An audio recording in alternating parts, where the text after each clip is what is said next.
2018 से 2023 तक micro economics में पूछे जाने वाले सभी PYQs को विद कॉन्सेप्ट्स हम इस वीडियो में कवर करने वाले हैं। तो जिन्होंने पहली बार मुझे ज्वाइन किया है मैं उन्हें बता देती हूँ कि मेरा नाम सिमरन सहगल है और मैं इस चैनल पर यानी कि माइक्रो इकोनॉमिक्स चैनल के ऊपर आपकी NTA UGC NET JRF के रिगार्डिंग तैयारी करवा रही हूँ। तो हम जून अटेम्प्ट के लिए अभी प्रिपरेशन कर रहे हैं, जैसा कि हमारा नारा है इस बार JRF पार। तो JRF की तैयारी हम कर रहे हैं bye starting of with micro economics की यूनिट। माइक्रो इकोनॉमिक्स में हम स्टडी कर रहे हैं 2018 से 2023 में पूछे जाने वाले सभी PYQs और काफ़ी सारे क्वेश्चन जो हम ऑलरेडी पिछली वीडियो में कवर कर चुके हैं। जैसा कि आप देख सकते हैं ये पार्ट 2 है माइक्रो इकोनॉमिक्स के लिए। तो अगर आप इस वीडियो को कंटिन्यू करना चाहते हैं, इस सीरीज़ को कंटिन्यू करना चाहते हैं, सो आई वुड सजेस्ट यू कि आप जो पिछली वीडियो है उसे भी ज़रूर देख लें। इस वीडियो को देखने के बाद उसका लिंक जो है मैं नीचे डिस्क्रिप्शन बॉक्स में दे दूँगी, आप वहाँ पर जाकर उसे चेक कर सकते हैं, नहीं तो आप मेरी प्लेलिस्ट में भी जाकर उसे चेक कर सकते हैं। तो चलिए अब हम बिल्कुल भी देरी नहीं करते हैं, आगे बढ़ते हैं अपनी वीडियो। तो ये मेरा कुछ ब्रीफ इंट्रोडक्शन है। जैसा कि मैं पहले बता चुकी हूँ, मेरा नाम सिमरन सहगल है। पिछले 3 साल से भी ज़्यादा मुझे हो चुके हैं इकोनॉमिक्स पढ़ाते हुए। पेपर 1 की भी मैं तैयारी आपकी इसी चैनल पर करवाती हूँ। उसके लिए भी मैंने टीचिंग एप्टीट्यूड की सीरीज़ स्टार्ट करी है, वो भी मैं आपको 2 वीडियोज़ में कंप्लीट करा रही हूँ। एक वीडियो मैं ऑलरेडी पोस्ट कर चुकी हूँ, एक आपको आज मिल जाएगी। मैंने 2 बार UGC NET JRF खुद क्वालिफाई किया है इकोनॉमिक्स सब्जेक्ट के अंदर ही। मेरा एक आर्टिकल भी पब्लिश्ड है in economics magazine with given ISBN number on your screen. मैंने काफ़ी रिसर्च प्रोजेक्ट्स के ऊपर भी काम किया है और मैं एक दिल्ली गवर्नमेंट स्कॉलरशिप होल्डर भी हूँ। तो इन सब से आप अंदाज़ा लगा सकते हैं कि आपको मुझसे क्यों पढ़ना चाहिए। चलिए तो अब हम क्वेश्चंस की तरफ बढ़ेंगे। तो जैसा कि हम सब जानते हैं, जिन्होंने भी पिछली वीडियो मेरी देखी होगी, कि हम काफ़ी सारे पेपर्स जो हैं वो डिस्कस कर चुके हैं। 2023 की दोनों शीट्स हम कर चुके हैं, 2022, 2021 के हम पेपर्स कर चुके हैं already.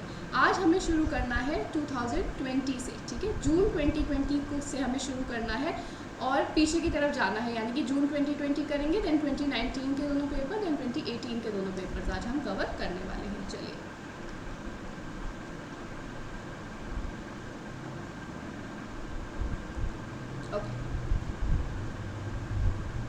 So we are starting from here. June 2020 के पेपर्स हैं हम आज शुरुआत करने वाले हैं। सबसे पहला क्वेश्चन है आपकी स्क्रीन के ऊपर। क्या क्वेश्चन है? Which of the following price index numbers satisfy the factor reversal test. ठीक है, तो आपके इंडेक्स नंबर्स के 2 जो है टेस्ट होते हैं। एक फैक्टर रिवर्सल टेस्ट होता है और एक टाइम रिवर्सल टेस्ट होता है।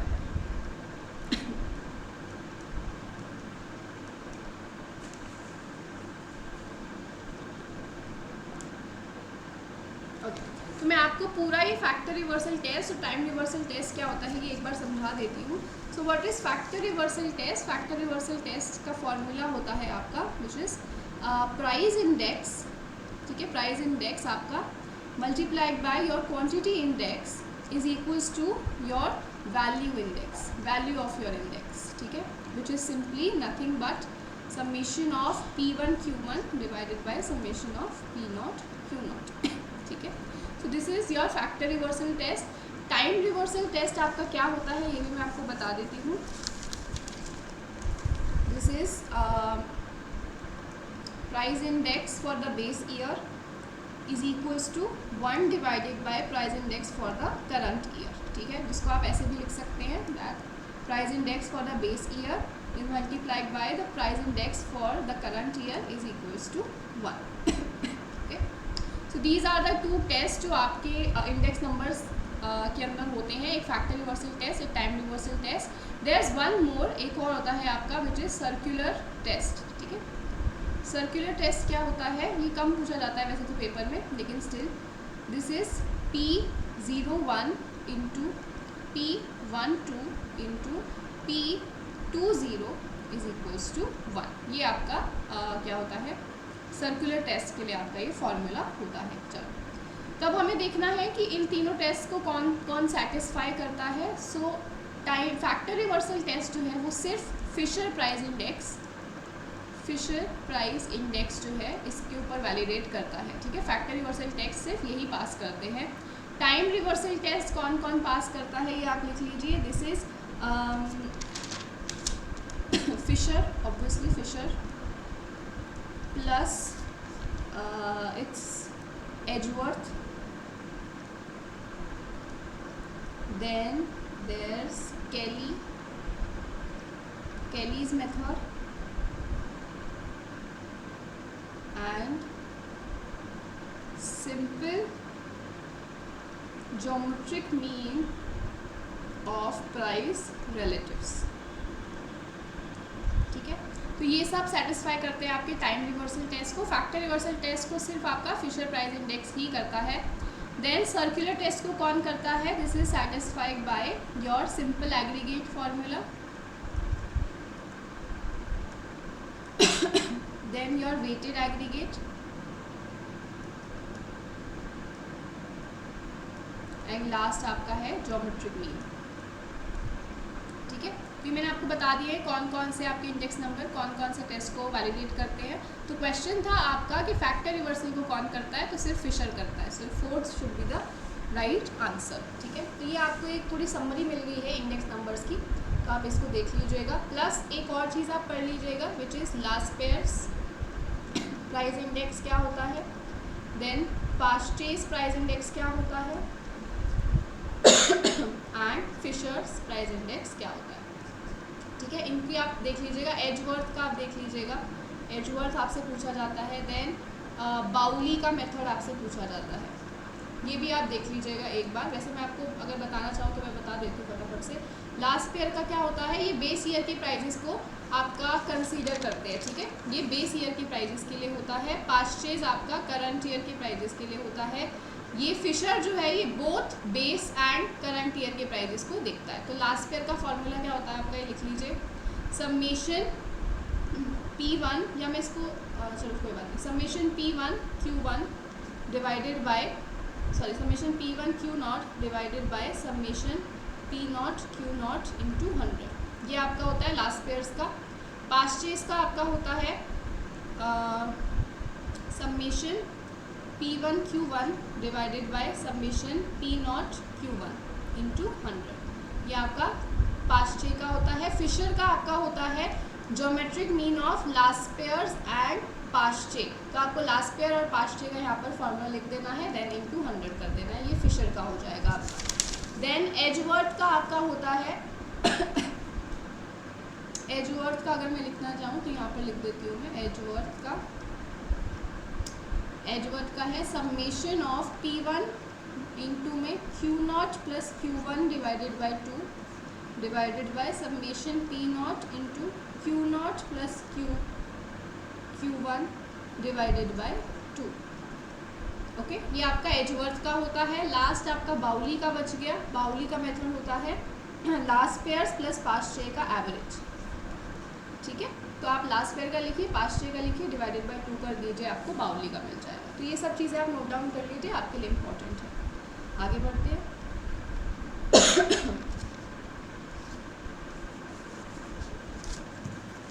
Okay, so next question is, आपको ये मैच लिस्ट करने के लिए इन्होंने कहा है, तो मैच कर देंगे हम इसमें फटाफट से।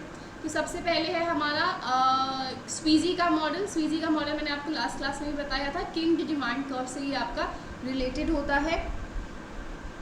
तो ये आप किंग डिमांड कर्व से इसको मिला दीजिए। ठीक है,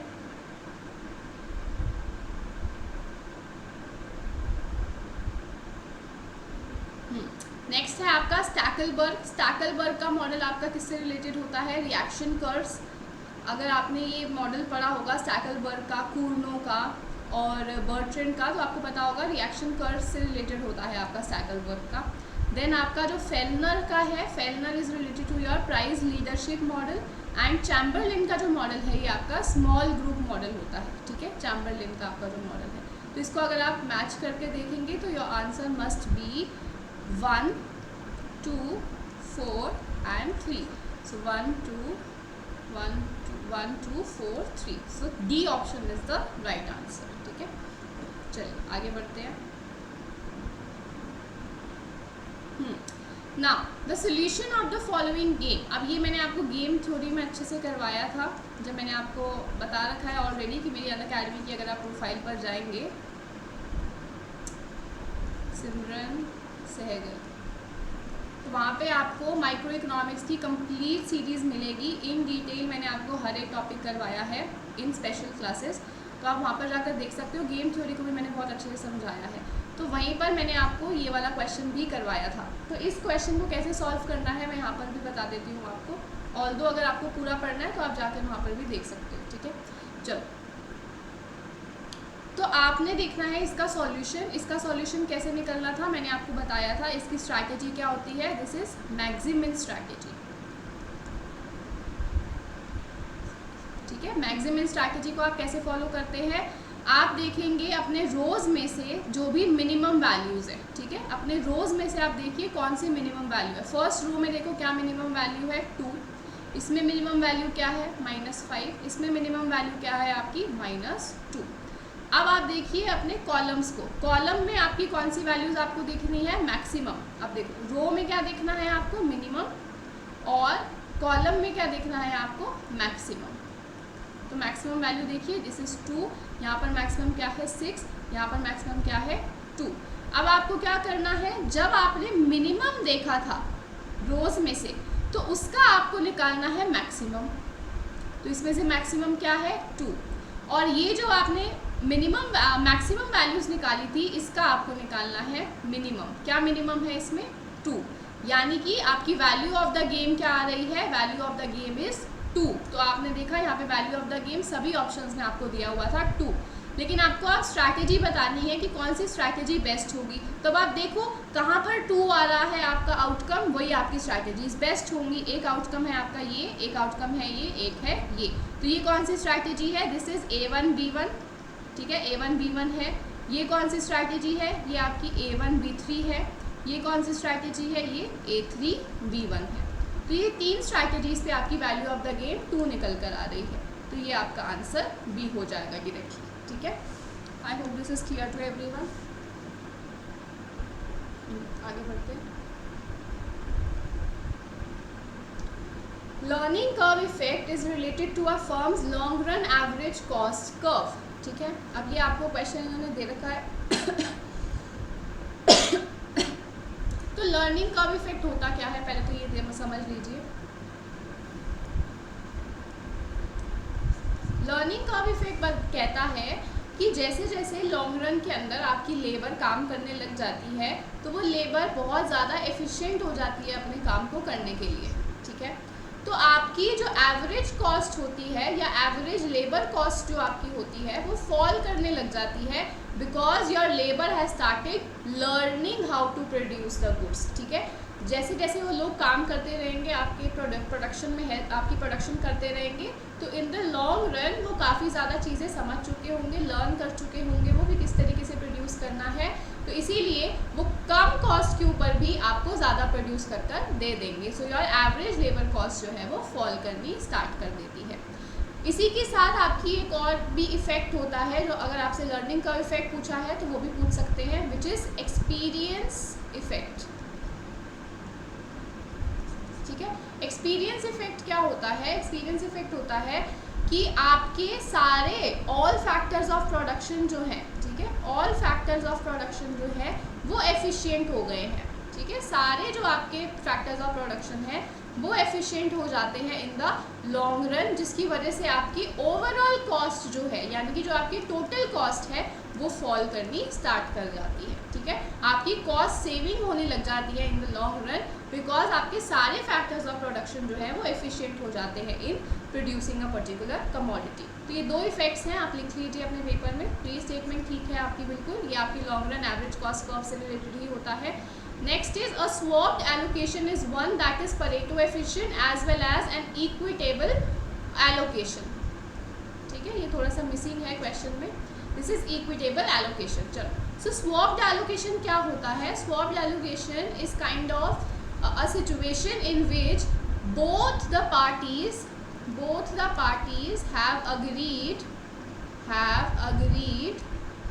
to exchange, ठीक है।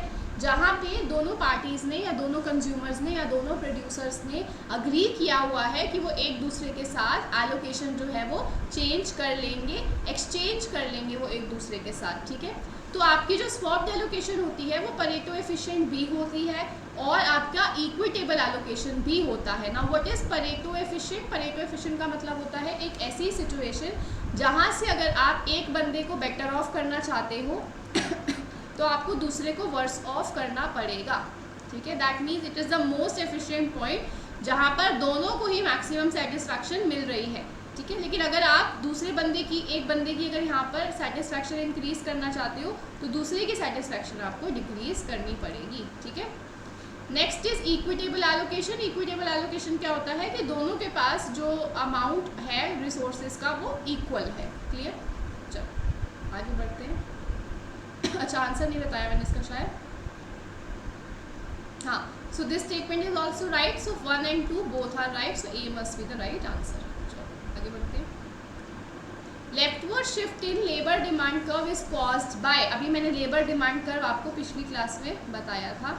लेबर डिमांड कर्व क्या होता है? दिस इज योर VMPL, ठीक है। This is value of marginal productivity of labour. अब आपको पता है ये होता है price into marginal productivity of labour. अब प्राइस तो क्या है आपका? प्राइस इज कांस्टेंट, ठीक है, प्राइस कांस्टेंट है आपका। लेकिन जो MPL है this is diminishing. Marginal productivity of labour क्या होती है? ये डिमिनिशिंग होती है, ये हम सब जानते हैं, ठीक है। चलो, तो यहाँ पर इन्होंने क्या बोला? A leftward shift in labour demand curve is caused by what?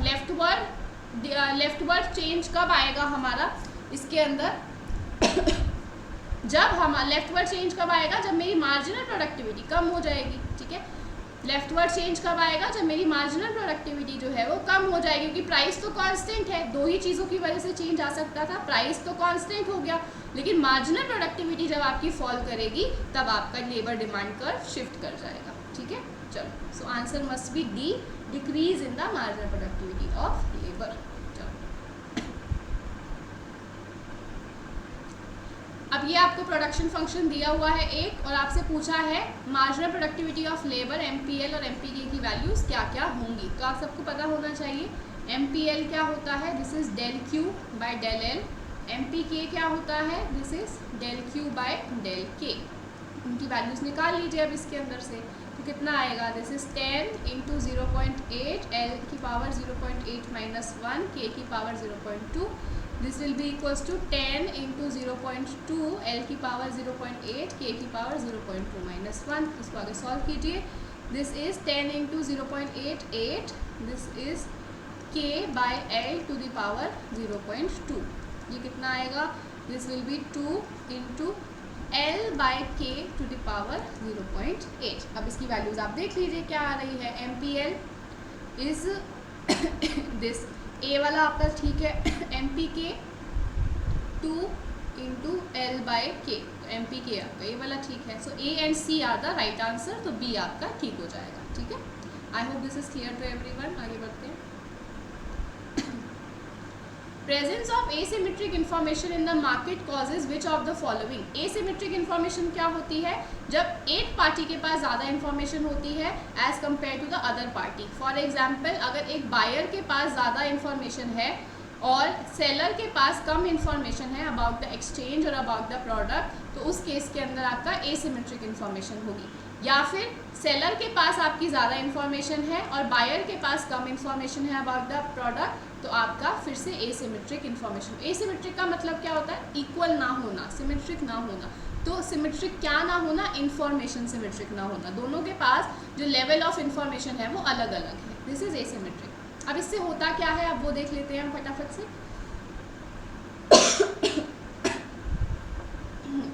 चलो, एडवर्स सिलेक्शन। एडवर्स सिलेक्शन की प्रॉब्लम हो जाती है। Now what is adverse selection? Adverse selection होता है कि जब आप इंफॉर्मेशन, जब एसिमेट्री ऑफ इंफॉर्मेशन होती है ना, तो जो वीक पार्टी होती है, जो आपकी वीक पार्टी होती है, उसको तो हो जाता है फ़ायदा, वो तो बेटर ऑफ हो जाती है, और जो स्ट्रॉन्ग पार्टी होती है वो वर्स ऑफ हो जाती है। अब इसका एग्जाम्पल क्या है? फॉर एग्जाम्पल, आप इंश्योरेंस लेने के लिए जाते हैं, ठीक है, लाइफ इंश्योरेंस लेने के लिए जाते हैं या मेडिकल इंश्योरेंस लेने के लिए जाते हैं, तो मेडिकल इंश्योरेंस की किसको ज़्यादा ज़रूरत है? मेडिकल इंश्योरेंस की इल पर्सन को ज़्यादा ज़रूरत है, ठीक है। और जो नॉन इल पर्सन है उसको मेडिकल इंश्योरेंस की इतनी ज़्यादा ज़रूरत नहीं है, ठीक है। तो अब जब इंश्योरेंस कंपनी इंश्योरेंस बेचने के लिए जाएगी तो उसके पास ज़्यादा कस्टमर्स कौन से होंगे, ज़्यादा कस्टमर्स उसके पास इल वाले होंगे, ठीक है। तो अब इन इल वालों को इंश्योरेंस देने में रिस्क किसका है, इंश्योरेंस कंपनी का है। तो उस रिस्क को कवर करने के लिए वो प्रीमियम बहुत ज़्यादा चार्ज करते हैं, ठीक है, प्रीमियम बहुत ज़्यादा चार्ज करते हैं। अब ये ज़्यादा प्रीमियम देख के जो ये नॉन इल वाला बंदा है, ये पहले ही नहीं ले रहा था इंश्योरेंस क्योंकि ये बीमार पड़ता ही नहीं, अब हाई प्रीमियम देख के ये बिल्कुल भी इंश्योरेंस नहीं लेगा। तो मार्केट में से जो ये स्ट्रॉन्ग पार्टी थी, ठीक है, जिसके अंदर रिस्क कम था, इंश्योरेंस कंपनी को जिससे फ़ायदा हो सकता था, वो ड्राइव आउट हो जाएगी मार्केट में से, ठीक है, वर्स ऑफ हो गई वो।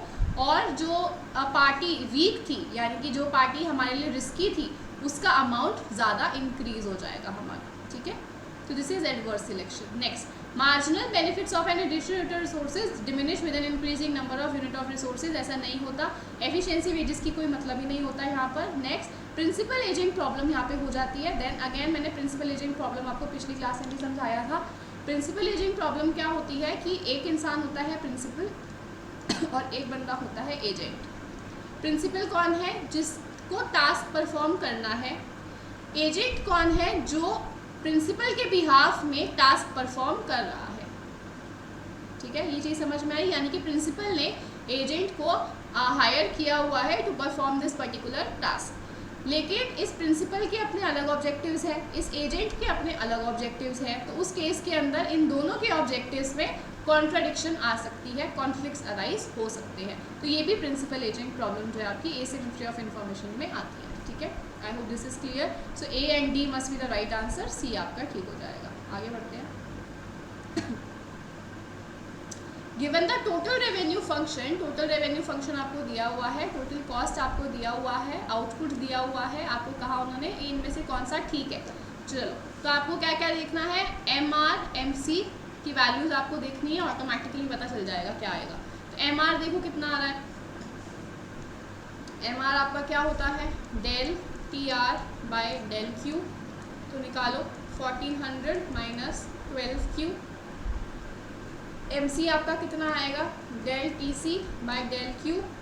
Del T C del Q कितना आएगा, 80 आ जाएगा आपका। तो एम सी तो 80 है, ये वाला ऑप्शन आपका ठीक है। अगेन एट इक्विलिब्रियम आपका M R is equals to M C होता है, प्रोड्यूसर्स इक्विलिब्रियम में हमें पता है। So 1400 minus 2Q 12Q is equals to 80 है। अब 1400 में से 80 माइनस करते हैं, this will be 1320 is equals to 12Q। Q आपका कितना आ रहा है, 1320 डिवाइडेड बाय, एक सेकेंड, सॉरी नहीं, ये आपका नहीं आएगा। Q की तो वैल्यू आपको दे ही रखी थी ना यहाँ पर, ठीक है। M R is equals to M C हम नहीं करेंगे क्योंकि उसने पूछा ही था हमसे कि एम आर मोर है, लेस है या इक्वल टू है, तो इसमें हम इसको करेंगे नहीं इक्वेट। एक सेकेंड रुक जाइए बस।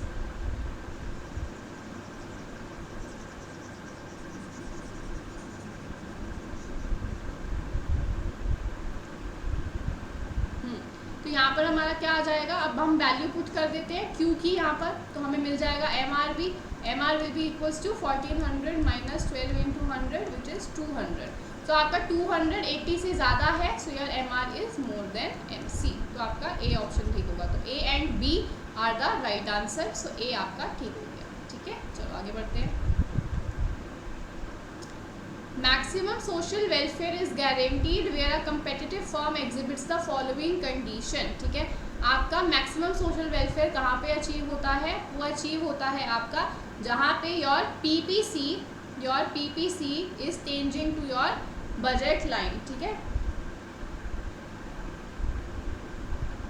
चलो, तो यहाँ पर आपकी ये वाली कंडीशन जो है ये ठीक हो जाएगी। Your MRPT marginal rate of product transformation is equals to the ratio of the prices of the two goods and is equals to the marginal cost, ratio of the marginal cost derive from the two goods. तो ये आपका ठीक option है, A option. आगे बढ़ते हैं।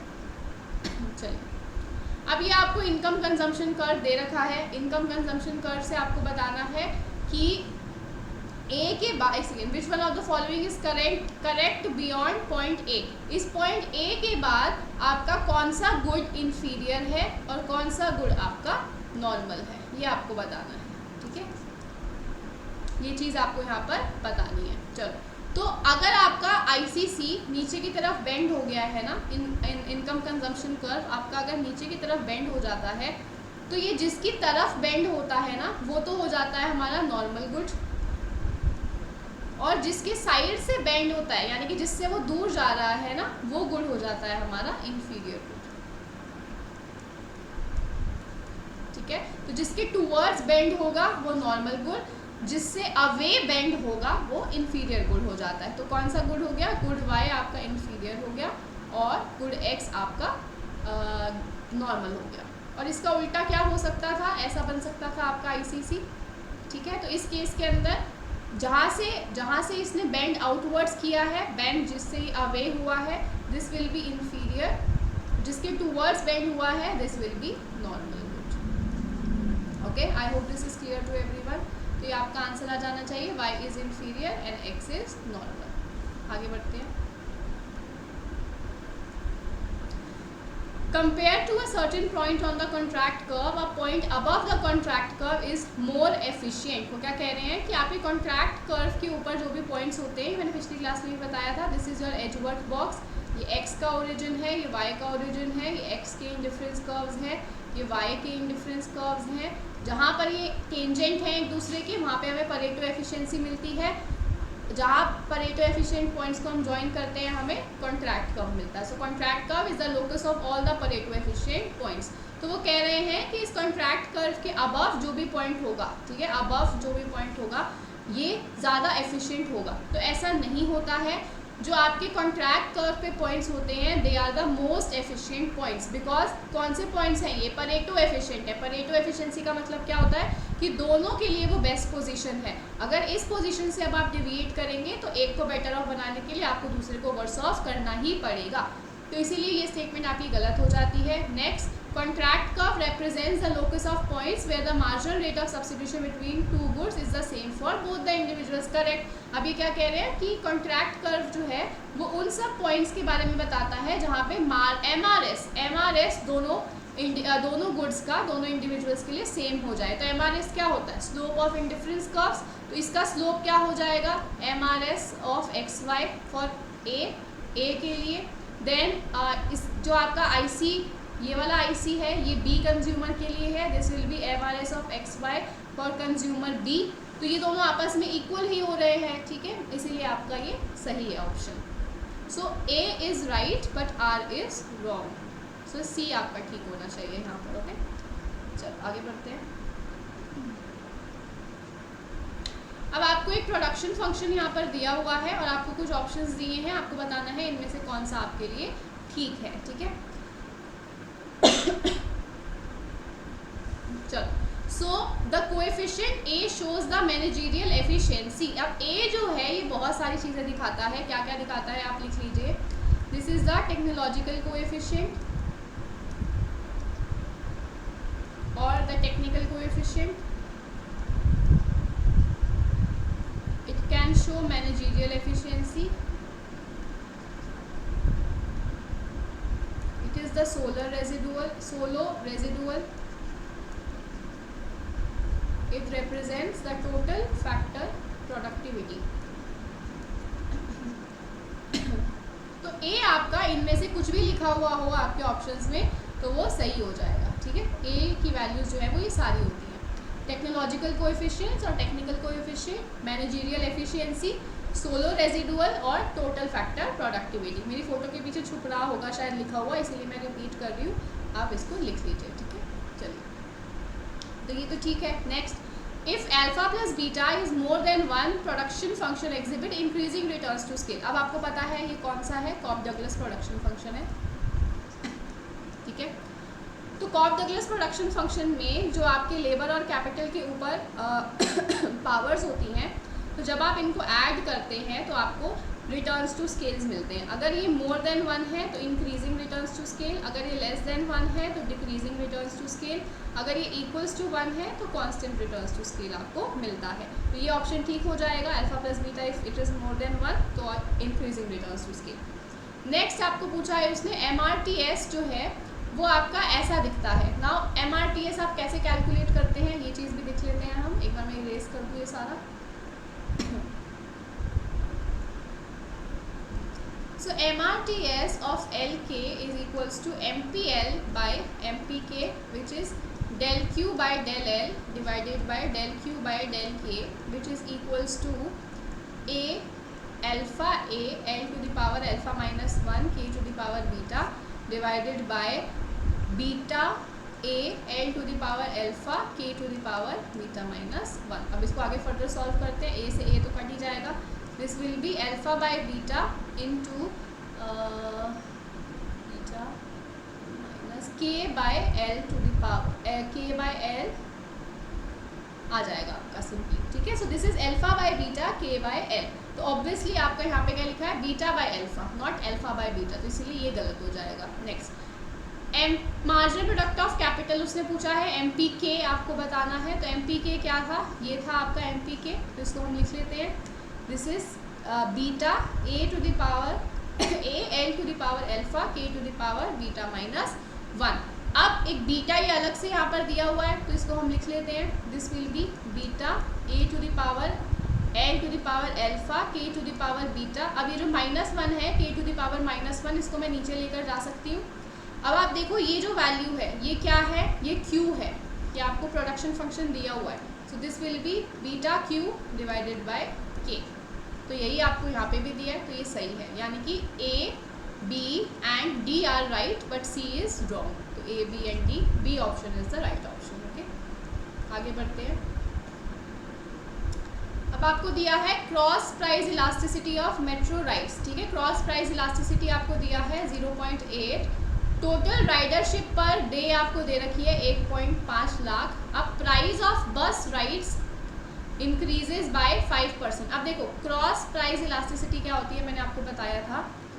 Cross price elasticity होती है percentage change in quantity demanded for one good divided by percentage change in price of second good. तो अब ऐसे ही हम यहाँ पे फॉर्मूला में पुट कर देते हैं। इसकी वैल्यू आपको 0.8 दी है, ये आपको दिया नहीं हुआ percentage change in quantity demanded of first good, यानी कि मेट्रो का आपको नहीं दिया हुआ है। बस राइड्स में प्राइस में चेंज आपको दिया है percentage change in price of bus rides, ठीक है। तो इसको हम पुट करते हैं 0.8 is equals to percentage change in metro quantity of metro divided by 5। So percentage change in quantity of metro is equals to 4 आपका आ गया, ठीक है। चलो अब आपको क्या दिया हुआ है यहाँ पे, क्रॉस इलास्टिसिटी, फिर दिस इज 4%, राइट। चलो क्रॉस इलास्टिसिटी आपको दिया है, टोटल राइडरशिप पर डे भी दिया हुआ है। अब आपको बताना है change in total metro rides कितना हुआ है, ठीक है। अब इनिशियल कितना था आपका 1.5 लाख, तो दिस विल बी 1,50,000। इसका 4% चेंज आया है, चेंज इन क्वांटिटी कितना है 4%, तो आप निकाल लीजिए कितना आएगा, दिस विल बी 6,000, ठीक है। तो आपका चेंज इन मेट्रो राइड्स कितना आ गया, 6,000 आ गया। इससे आगे बढ़ते हैं। चलो इसी के साथ हमारा जून 2020 का पेपर कंप्लीट होता है। अब हम दिसंबर 2019 पर आ जाते हैं। इसके माइक्रो इकोनॉमिक्स के क्वेश्चन अब हम करते हैं। Which among the following market form leads to most efficient allocation of resources? Most efficient कौन सा होता है आपका, परफेक्ट कंपटीशन होता है, ठीक है। परफेक्ट कंपटीशन आपका मोस्ट एफिशिएंट होता है, आपकी बेस्ट मार्केट फॉर्म होती है परफेक्ट कंपटीशन। अगेन ये आइडियल मार्केट फॉर्म आपकी होती है, रियल लाइफ में एग्जिस्ट नहीं करती है, ठीक है। तो आंसर इसका सिंपली परफेक्ट कंपटीशन हो जाना चाहिए था। डायरेक्ट थ्योरी क्वेश्चन है ये।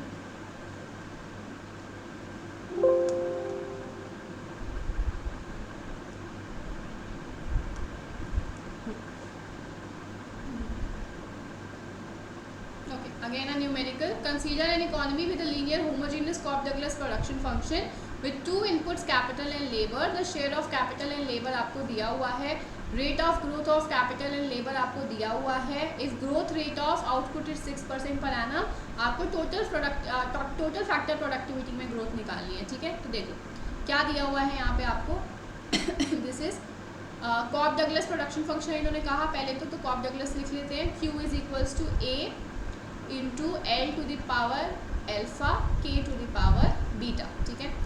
अब आपको दिया हुआ है share of capital and labour. Share of capital and labour क्या होते हैं, ये अल्फा बीटा ही होते हैं। Alpha is share of labour in the total output, beta is share of capital in the total output, ठीक है। चलो तो इसकी वैल्यू कितनी दी है आपको, दिस इज 1/3। ये कितना दिया है आपको, अच्छा उल्टा दे रखा है, रुको, दिस इज 2/3, दिस इज 1/3, ठीक है। कैपिटल और लेबर इन्होंने आगे पीछे करके दिया, इसीलिए मैंने यहाँ पर लिख दिया, ठीक है।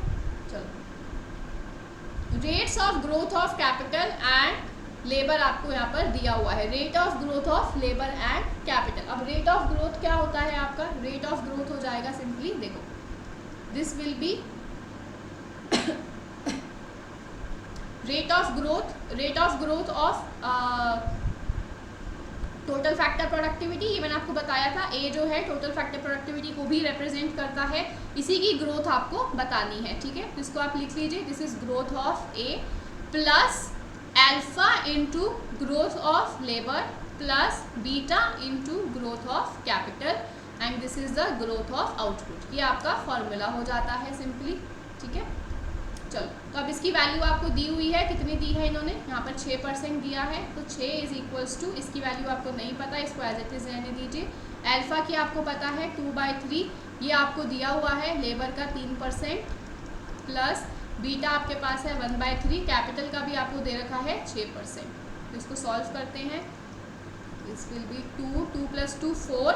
So growth rate of total factor productivity कितना है, 6 - 4 इज इक्वल्स टू 2%। तो दूसरा आपका आंसर आ जाएगा। तो ये सिंपल आपका फॉर्मूला है जिसको आपको ध्यान में रखना है, इससे आपके क्वेश्चंस निकल जाएंगे। ना arrange the following in the chronological order, आपको क्रोनोलॉजी के अंदर इसको लगाना है। तो देखो ये consumer theory of consumer behaviour में आपको दिया हुआ है। तो सबसे पहले आपके आते हैं मार्शल भाई साहब, ठीक है, सबसे पहले मार्शल आएंगे। देन उसके बाद आपके आते हैं हिक्स एंड एलन, ठीक है, हिक्स आ गया, आपका एलन आ गया, लास्ट में आपके सैमुएल्सन और स्टोन आ जाते हैं। तो अब इनकी डेट्स जो है वो आप लिख लीजिए, अगर आपको लिखनी है तो डेट्स मैं आपको बता देती हूँ क्या क्या डेट्स हैं। सैमुएल्सन की तो 1938 है ना। देन हिक्स एंड एलन की है, give me a second, just give me a second.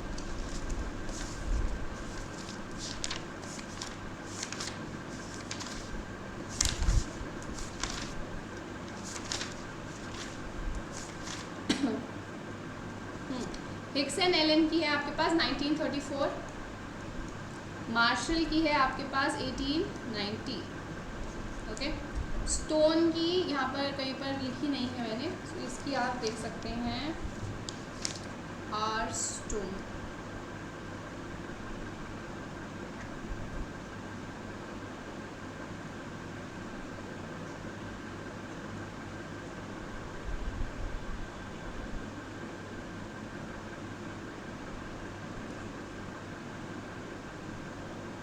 This is 1954, okay.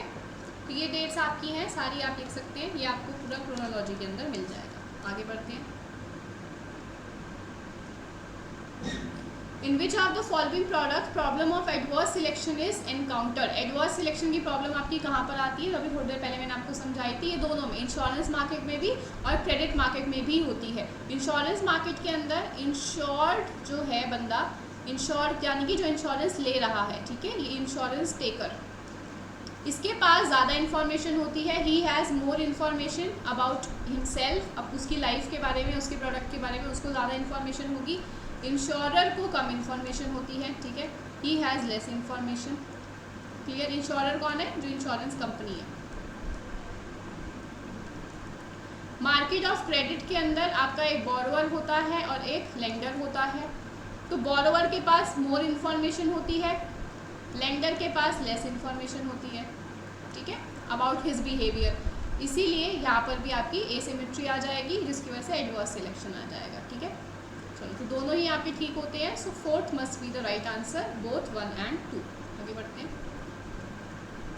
Among normal cost curves, which of the following curve does not have a minimum point? ठीक है, किसका minimum point नहीं होता? तो average cost का होता है U shape minimum point, average variable cost का होता है, मार्जिनल कॉस्ट का भी होता है, एवरेज फिक्स्ड कॉस्ट का नहीं होता है because it is continuously falling. ठीक है, ये हमेशा कॉन्टिन्यूसली फॉल करता रहता है आपका AFC।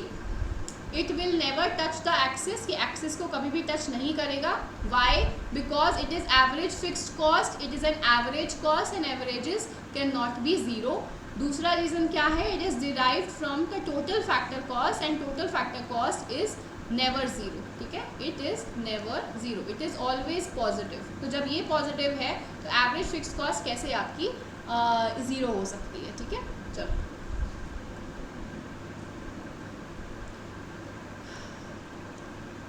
अब आपको टोटल कॉस्ट दिया हुआ है और क्या पूछा है आपसे? MC पूछा है। वेरी सिंपल अगेन, ये तो आप खुद से भी कर सकते हैं पर देख लेते हैं। डेल C बाय MC क्या हो जाएगा? Del C by del Q is equals to 3Q² by 10 minus 6Q plus 50। अब Q की वैल्यू आप 10 पुट कीजिए, कितना आ जाएगा? 3 इंटू 10 का square by 10 minus 6 into 10 plus 50, this is 30 minus 60 plus 50 which is 20। ठीक है, तो 20 आपका आंसर आ जाएगा, फर्स्ट ऑप्शन। आगे बढ़ते हैं। For certain goods the expenditure by the consumer decreases. ठीक है, आपको कह रहे हैं कुछ ऐसे गुड्स होते हैं जिनके ऊपर कंज्यूमर का एक्सपेंडिचर डिक्रीज होता है, विच इज़ राइट। कुछ ऐसे होते हैं जिसके ऊपर कंज्यूमर का एक्सपेंडिचर डिक्रीज होता है। अब किस पे डिक्रीज होता है? ऐसे गुड्स जिनका प्राइस जो है वो इंक्रीज करे और उस पर एक्सपेंडिचर आपका डिक्रीज करे। कैसे गुड्स हो गए? जिनकी प्राइस इलास्टिसिटी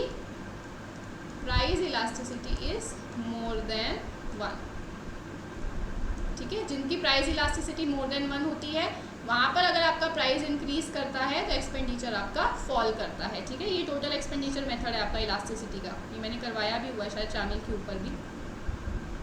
ठीक है, तो यहाँ पर है आपका less than 1 elasticity equals to 1 elasticity, there is more than 1 elasticity. ये टोटल एक्सपेंडिचर है, ये प्राइस है। प्राइस और टोटल एक्सपेंडिचर में पॉजिटिव रिलेशनशिप है। यहाँ पर आपके टोटल एक्सपेंडिचर कांस्टेंट है, यानी कि प्राइस का कोई इम्पैक्ट नहीं पड़ेगा। यहाँ पर आपका नेगेटिव रिलेशनशिप है प्राइस और टोटल एक्सपेंडिचर के अंदर। ठीक है, तो जब इलास्टिसिटी मोर देन 1 होती है तो एक्सपेंडिचर डिक्रीज करता है। Next, for such goods the income elasticity of demand is high. No, income elasticity high नहीं होती, प्राइस इलास्टिसिटी हाई होती है। ठीक है, इनकम इलास्टिसिटी हाई होने का क्या मतलब है? इनकम इलास्टिसिटी हाई होने का मतलब है कि आपकी जब इनकम बढ़ती है, जब आपकी इनकम बढ़ती है तो जो डिमांड है वो आपकी इनकम में इंक्रीज से भी ज़्यादा बढ़ जाती है। ठीक है, तो ये मतलब है इसका इनकम इलास्टिसिटी का। लेकिन अभी हम प्राइस इलास्टिसिटी की बात करते हैं यहाँ पर, ना कि इनकम इलास्टिसिटी की। So your A is true but R is false. Third आपका ठीक हो जाएगा। आगे बढ़ते हैं। Now CES production function covers large class of production function. बिल्कुल सही है। ये जो CES प्रोडक्शन फंक्शन होता है ये एक अम्ब्रेला प्रोडक्शन फंक्शन होता है जिसके अंदर बाकी सारे आ जाते हैं। कॉप डगलस भी आ जाता है, आपका परफेक्ट कॉम्प्लीमेंट का भी आ जाता है, परफेक्ट सब्स्टिट्यूट्स का भी आ जाता है, सारे आपके इसी से डिराइव हो जाते हैं। ये ठीक है। CES production function has the property of constituency of elasticity of factor substitution. बिल्कुल सही है। ये जो आपका फैक्टर सब्स्टिट्यूशन होता है या इलास्टिसिटी ऑफ सब्स्टिट्यूशन होता है वो आपकी कांस्टेंट होती है, नाम में ही है कांस्टेंट इलास्टिसिटी ऑफ सब्स्टिट्यूशन। ठीक है, तो दोनों स्टेटमेंट्स आपकी क्या है? ठीक है। दोनों स्टेटमेंट आपकी ठीक है, तो answer must be 1। Both A and R are true and R is the correct explanation. इसी की वजह से ऐसा होता है। देन एक और चीज़ मैं आपको यहाँ पर बता देती हूँ। अगर elasticity of substitution CES production function में आपकी 1 आ जाए, ठीक है, अगर इलास्टिसिटी ऑफ सब्स्टिट्यूशन आपका 1 आ जाए तो ये कौन सा प्रोडक्शन फंक्शन बन जाता है? कॉप डगलस प्रोडक्शन फंक्शन बन जाता है। ठीक है, चलो आगे बढ़ते हैं। For a cop Douglas production function, अब इनमें से कौन सा सही नहीं है? चलो, तो लीनियर होमोजीनियस प्रोडक्शन फंक्शन है। अब होमोजीनियस प्रोडक्शन फंक्शन क्या होता है? जब आप अपने लेबर और कैपिटल को कुछ परसेंटेज से इंक्रीज कर रहे हैं, आपका जो आउटपुट है वो भी इंक्रीज करे आपका, ठीक है। यानी कि अगर मैं यहाँ पर लेती हूँ एल जो है वो लैम्डा एल से इंक्रीज कर रहा है, लैम्डा परसेंटेज से, के जो है वो भी लैम्डा परसेंटेज से इंक्रीज कर रहा है, तो आपका यहाँ पर पुट कीजिए, this will be 100 lambda L to the power 0.7 K to the power sorry lambda K to the power 0.3, so this will be 100 into lambda to the power 0.7 plus 0.3 L to the power 0.7 K to the power 0.3, this will be lambda 100 L to the power 0.7 K to the power 0.3, और ये क्या है, this is Q, so this is lambda Q। यानी कि जब आपने अपने labour और कैपिटल को लैम्डा परसेंटेज से इंक्रीज किया, अपने इनपुट्स को लैम्डा परसेंटेज से इंक्रीज किया, तो आपका आउटपुट जो है वो भी लैम्डा परसेंटेज से इंक्रीज कर गया, ठीक है। इंक्रीज या चेंज कर गया सिंपली। तो दिस इज होमोजीनियस, ठीक है। तो होमोजीनियस तो ये है। Next, it is characterise by constant returns to scale. अब कॉन्स्टेंट रिटर्न्स टू स्केल कब होते हैं, मैंने कहा था जब इनके जो कोएफिशिएंट्स हैं, कोएफिशिएंट्स कह रही हूँ, इनकी जो पावर्स हैं इनको हम ऐड करें तो 1 आना चाहिए, तो ऐड करने पे 1 ही आ रहा है, तो इसीलिए ये भी ठीक स्टेटमेंट है। It is having zero elasticity of factor substitution, ठीक है। अब वो पूछ रहे हैं आपका फैक्टर या इलास्टिसिटी ऑफ सब्सटीट्यूशन आपका क्या है, तो 0 है या फिर 1 है। अब आपको ये कैलकुलेट कर देखना पड़ेगा। चलो, सो इलास्टिसिटी ऑफ सब्सटीट्यूशन,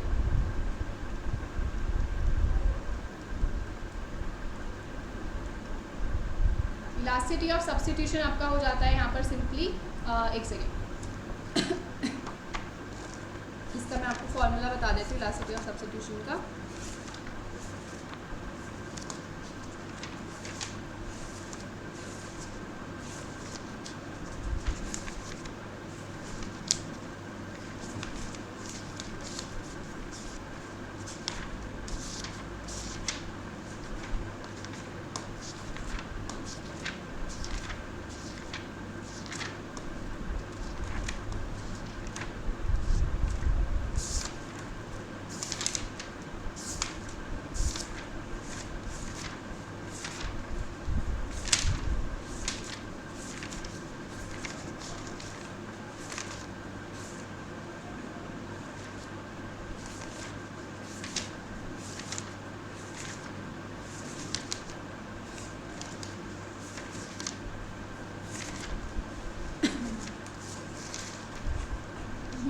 ये ना elasticity of substitution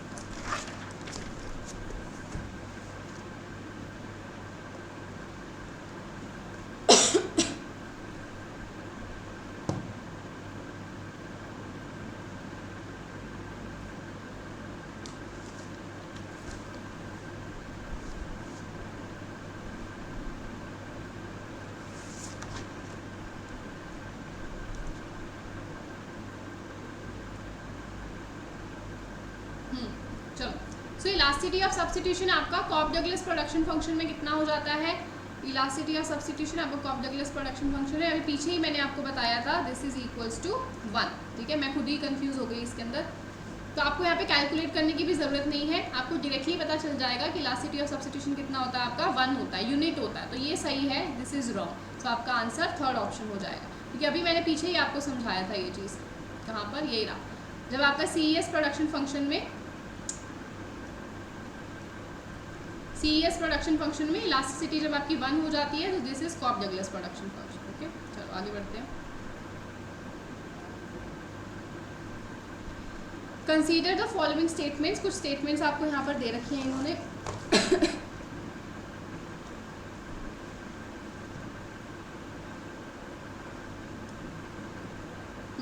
So preferring of a certain income to risky income with the same expected value leads to risk averse behavior। ये मैं आपको पिछली क्लास में बता चुकी, जब आप certain income को risky income पे प्रेफर करते हो तो आप risk averse होते हो, अगर expected value दोनों की सेम है।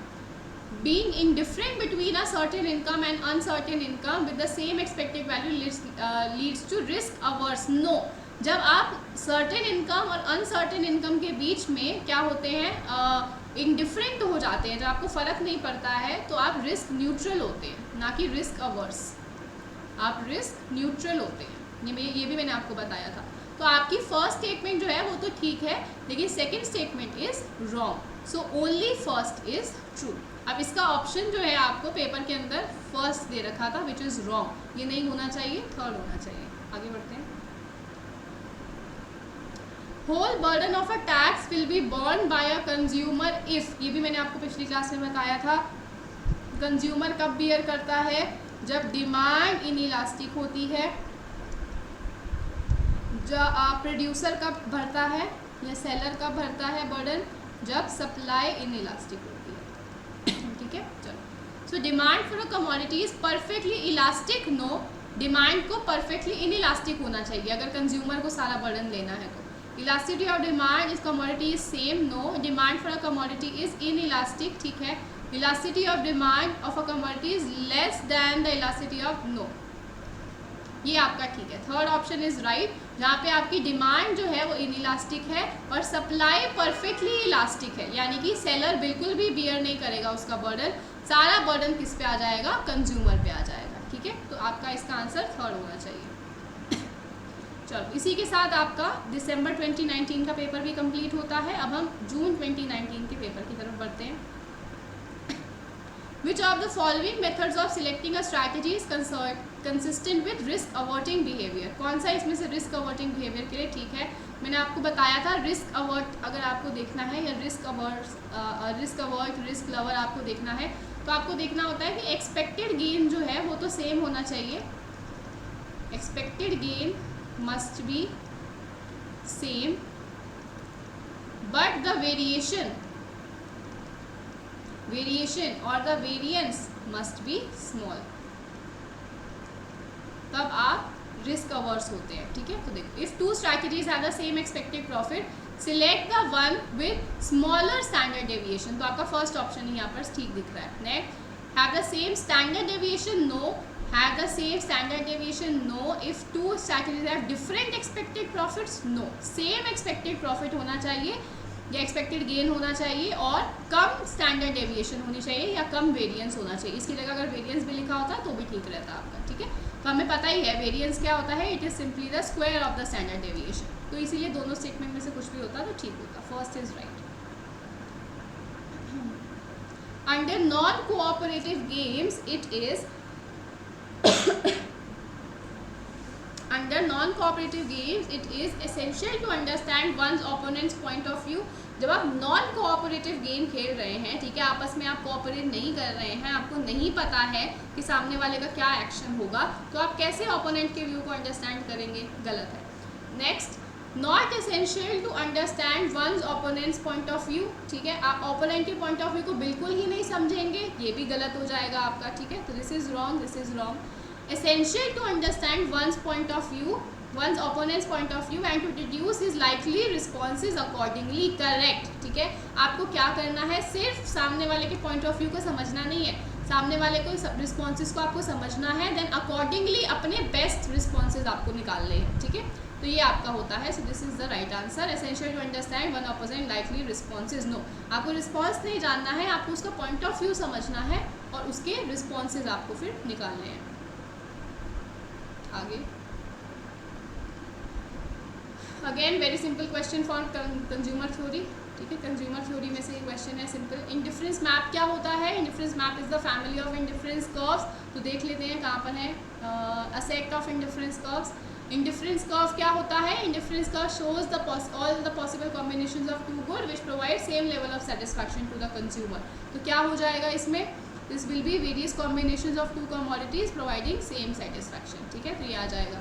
बजट लाइन क्या होती है? Budget line shows the combination of two goods which a consumer can afford to purchase given his income and the market prices. ठीक है, मार्केट प्राइस और इनकम को मद्देनजर रखते हुए जिस भी कॉम्बिनेशन को वो खरीद सकता है वो बजट लाइन होती है। So various combinations that a consumer can purchase. Consumer equilibrium क्या होता है? कंज्यूमर इक्विलिब्रियम वो पोजीशन होती है जहाँ पे आपका indifference curve is tangent to the budget line और the MRS is equals to the price ratio. तो यहाँ पे इसका आंसर ये हो जाएगा। ठीक है, तो आंसर क्या हो गया फाइनल आपका? This is 3, 2, 1, 4। 3, 2, 1, 4 is the right answer. Fourth option ठीक हो जाएगा। आगे बढ़ते हैं। Which of the following statements are true regarding Cobb Douglas production function. तो कॉफ-डगलस के रिस्पेक्ट में क्या सही है अब आपका, ये आपको बताना है यहाँ पर। So this is it is a long period production function. Long period होता है वाई, बिकॉज हम ऐसे लिखते हैं इसको, F of K L is equals to A L to the power alpha K to the power beta. अब हम दोनों फैक्टर ऑफ प्रोडक्शन को हम वेरिएबल मानते हैं, लेबर को भी कैपिटल को भी। That is why it is a long period production function and not a short period. It is based on increasing, no it is not based on only increasing returns. Constant भी हो सकते हैं, diminishing भी हो सकते हैं।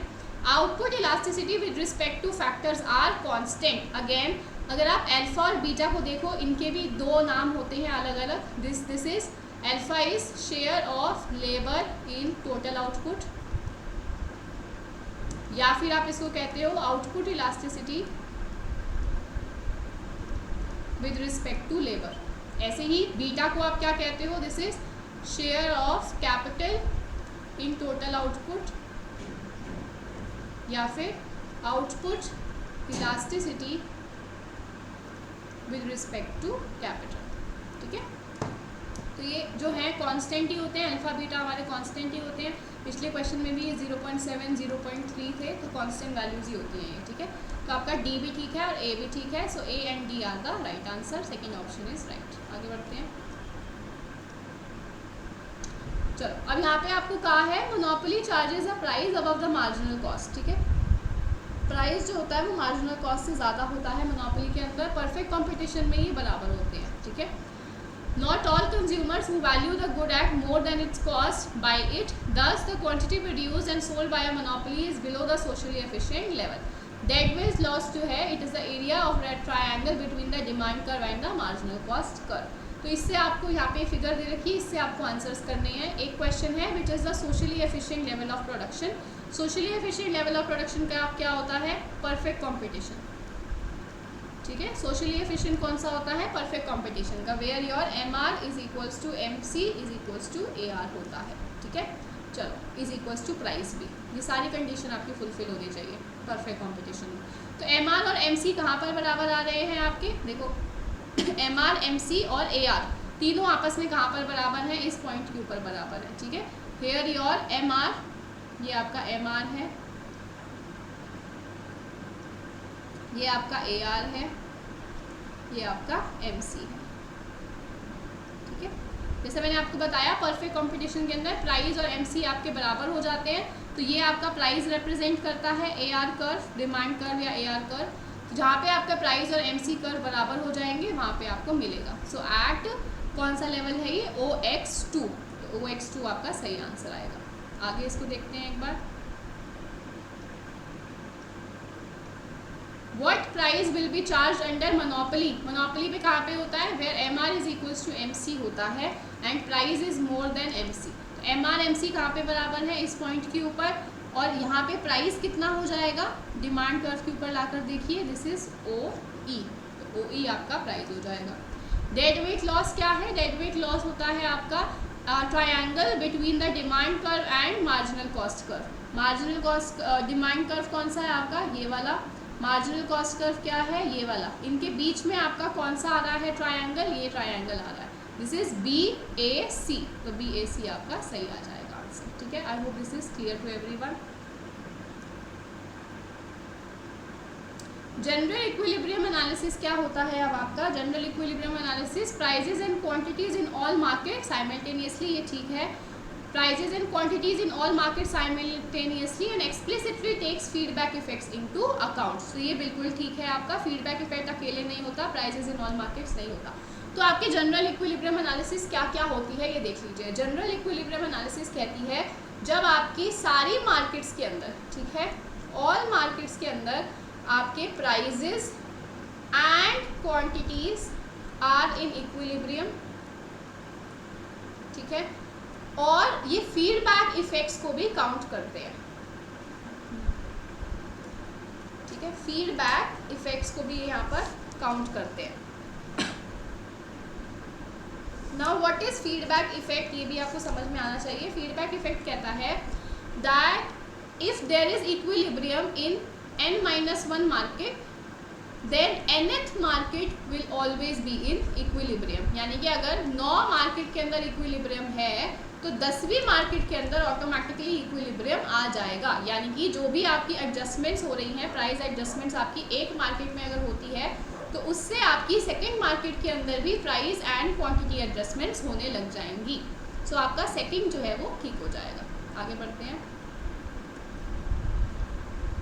Pareto की optimal conditions अब मैंने आपको तीनों पिछली क्लास में बताई थी, पिछली वीडियो के अंदर, तो अगर आपने वो वीडियो नहीं देखी है तो उसे जाकर आप देखिएगा। तीनों कंडीशंस मैंने वहाँ पर आपको बताई थी। तो प्रोडक्ट मिक्स की आपको बतानी है। प्रोडक्ट मिक्स की क्या होती है? This is MRPT, marginal rate of product transformation, is equals to MRS। ठीक है, तो ये आपकी कहाँ पर है देख लो। MRTS नहीं होता है, MRS वाला नहीं है, खाली MRTS नहीं है, MR, ये आपकी ठीक कंडीशन है, लेकिन यहाँ पे MRTP नहीं, ये MRPT होना चाहिए, marginal rate of product transformation. ठीक है, चलो। सो आपका थर्ड सही है। Why do individuals act in riskier base after being ensure, ये भी मैंने आपको बताया था। जब आप इंश्योरेंस आपको मिल जाती है तो आप केयरलेस हो जाते हैं, आप रिस्की वेस के अंदर परफॉर्म करने लग जाते हैं। उस प्रॉब्लम को हम कहते हैं वो मॉरल हजार्ड की प्रॉब्लम है। ठीक है, फॉर एग्जाम्पल मैंने आपको कहा था, अगर आपके पास एक साइकिल है और उस साइकिल को आप इंश्योर करवा लेते हैं तो इंश्योरेंस के बाद अब आप उसका ख्याल रखना बंद कर देंगे या कम ख्याल रखेंगे, क्योंकि आपको पता है अगर ये चोरी हो गई या ख़राब हो गई तो आपको इंश्योरेंस मिल जाएगी। Is the problem of moral hazard. आगे, the firms are competitive and profit maximising, the demand curve for labour is determined by. अब आपको पता है भाई, अभी हमने थोड़ी देर पहले डिस्कस किया था, डिमांड कर्व फॉर लेबर कैसे डिटर्मिन होता है? Value of marginal productivity of labour से। ठीक है, तो आंसर आपका सिंपल आ जाएगा यहाँ पे, ये रहा second, value of marginal productivity of labour, VMPL। ठीक है, चलो आगे बढ़ते हैं। In efficiency wage model real wage is set to, आपकी रियल वेज क्यों सेट की जाती है? To maximise your efficiency per worker. ठीक है, आपको अपने वर्कर की जो एफिशिएंसी है वो मैक्सिमाइज करनी होती है, वहीं पर आप अपने रियल वेज को सेट करते हैं। सो फोर्थ आपका ठीक हो जाएगा, maximise the efficiency of worker per rupee of real wages received. Next, ये कॉस्ट फंक्शन आपको दिया हुआ है, डिमांड फंक्शन दिया है, प्रॉफिट मैक्सिमाइजिंग आउटपुट लेवल आपको निकालना है। अब इस क्वेश्चन को हम करते हैं, पहले इस क्वेश्चन को देख लेते हैं, बहुत सिंपल है। AR दिया है, MR दिया है, आपको इलास्टिसिटी ऑफ डिमांड निकालना है। तो एक इलास्टिसिटी ऑफ डिमांड का फॉर्मूला होता है AR divided by AR minus MR। तो यहाँ पे पुट कीजिए, सिंपल आ जाएगा, 15 डिवाइडेड बाय 15 माइनस 5, 1.5। सेकेंड आपका आंसर आ जाएगा। ठीक है, चलो पहले वाला क्वेश्चन अब हम करते हैं एक बार।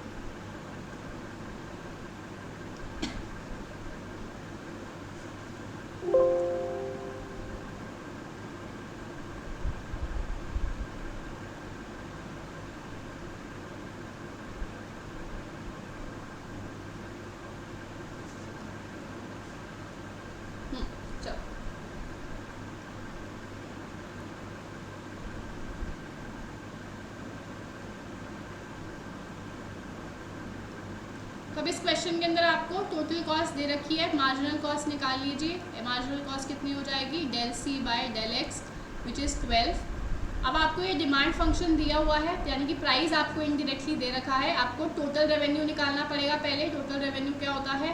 Price into quantity. तो this is 60 minus 3x into X which is equals to 60x minus 3x square. ये TR है। MR आपको निकालना है, MR del TR by del X, 60 minus 6x। अब एक आपका profit maximising level of output कहाँ पर निकलता है? Where your MR is equals to MC होता है मोनोपोली के अंदर। MR is equals to MC कर दीजिए, 60 minus 6x is equals to 12, 48 is equals to 6x, x is equals to 8 आ जाएगा आपका। ठीक है, थर्ड ऑप्शन इज राइट। चलिए, इसी के साथ हमारा जून 2019 का भी कंप्लीट होता है। अब हम दिसंबर 2018 की तरफ बढ़ रहे हैं। ठीक है,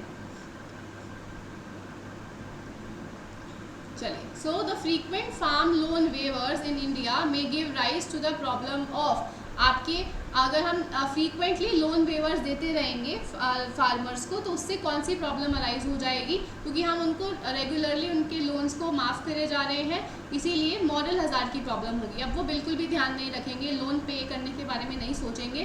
क्यों? क्योंकि उन्हें पता है कि वेवर तो मिल ही जाएगा, हमें लोन वेवर हमारा माफ़ हो ही जाना है।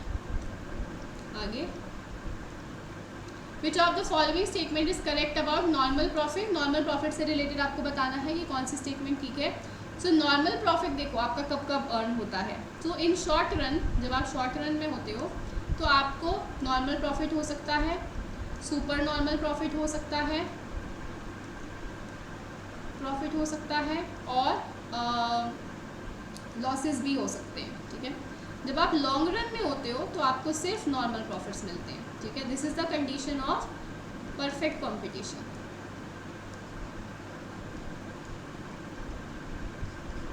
ठीक है। अगर आप बात करेंगे मोनोपोली की, तो मोनोपोली के अंदर आपको शॉर्ट रन में तो ये तीनों ही होते हैं, लेकिन लॉन्ग रन के अंदर आपको सुपर नॉर्मल प्रॉफिट्स होते हैं,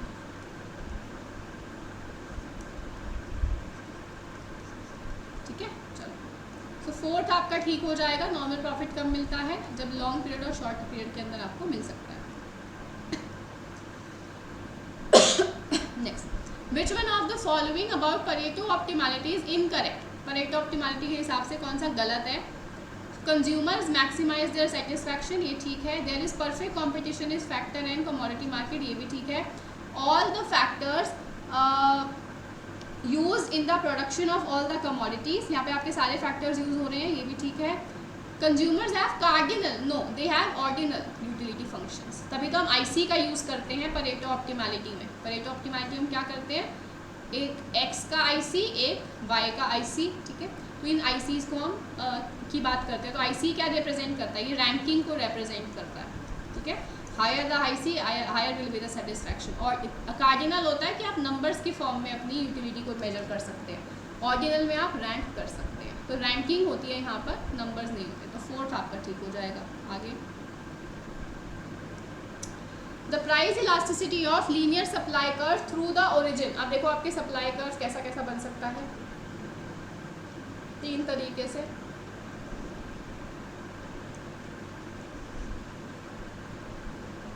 एक तो बनेगा आपका ओरिजिन पे से सप्लाई कर्व, एक आपका बन सकता है जहाँ पर इसका इंटरसेप्ट हो रहा है वाई एक्सिस पे, एक बन सकता है जिसका इंटरसेप्ट बन रहा है आपका एक्स एक्सिस पे, ठीक है।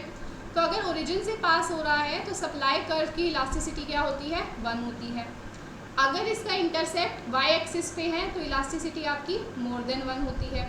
अगर इसका इंटरसेप्ट आपका एक्स एक्सिस पे है तो आपकी इलास्टिसिटी लेस देन 1 होती है, ठीक है। अभी उसने थ्रू द ओरिजिन पूछा था तो आपकी यूनिटी हो जाएगी, 1 हो जाएगी इलास्टिसिटी, ठीक है। आगे बढ़ते हैं। The problem of adverse selection arises due to, adverse selection की प्रॉब्लम क्यों आ रही है? क्योंकि लोगों की इंफॉर्मेशन के बीच में एसिमेट्री है। लोगों को दोनों पार्टीज़ को इक्वल लेवल ऑफ इंफॉर्मेशन नहीं है, एक को ज़्यादा इंफॉर्मेशन है, एक को कम इंफॉर्मेशन है। तो asymmetric information is the right answer. If for the constant elasticity of substitution production function, the value of the substitution parameter is -1. Elasticity of substitution आपको निकालना है। तो मैंने इसका फॉर्मूला बताया था, elasticity of substitution is 1 divided by 1 plus infinity. तो इसकी वैल्यू क्या? 1 plus rho, this is the substitution parameter, this is elasticity of substitution, ठीक है। चलो, तो इसकी वैल्यू पुट करो, 1 divided by 1 minus 1 which is 1 by 0 which is infinity. तो इन्फिनिटी आपका आंसर आ जाएगा, ठीक है।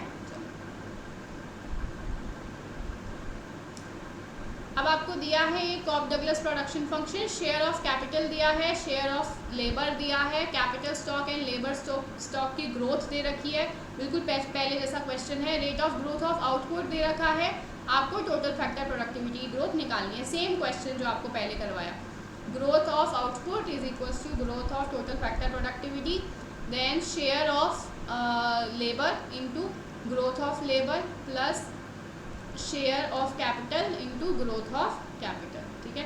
तो ये आपको दिया हुआ है कितना? 7%, ये आपको निकालना है। ये आपको दिया हुआ है 40%, 40% हो गया आपका 2/5 इंटू ग्रोथ रेट आपको दिया है 8 नहीं दिया है, share of capital and labour, अच्छा लेबर का आपको 60 दिया है। तो this is 3/5 into capital and labour, this is 3। ठीक है। चलो, प्लस शेयर ऑफ कैपिटल आपको दिया हुआ है 2/5 इंटू 8, इसको अब आपको सॉल्व करना है आगे। 7 is equals to this is equals to 3 3 लगा थोड़ी कोई गलती तो नहीं कर रही मैं। 60 divided by 100, this is 3/5 3/5 into labour force 3, ठीक है, 2/5 इंटू 8, ठीक है। चलो आगे सॉल्व करते हैं। 9 + 16 divided by 5 which is 25, this is 25 right, 25/5, this is 5, so 7 is equals to growth rate of this plus 5, growth rate of total factor productivity 7 - 5, 2%, 2% आपका answer आ जाएगा, ठीक है। Who among the following has been awarded in the Nobel Prize in Economics for analysis of market in asymmetric information के लिए George एकरलॉफ को ही मिला है award, Nobel prize. तो जॉर्ज एकरलॉफ आपका आंसर हो जाएगा, ठीक है।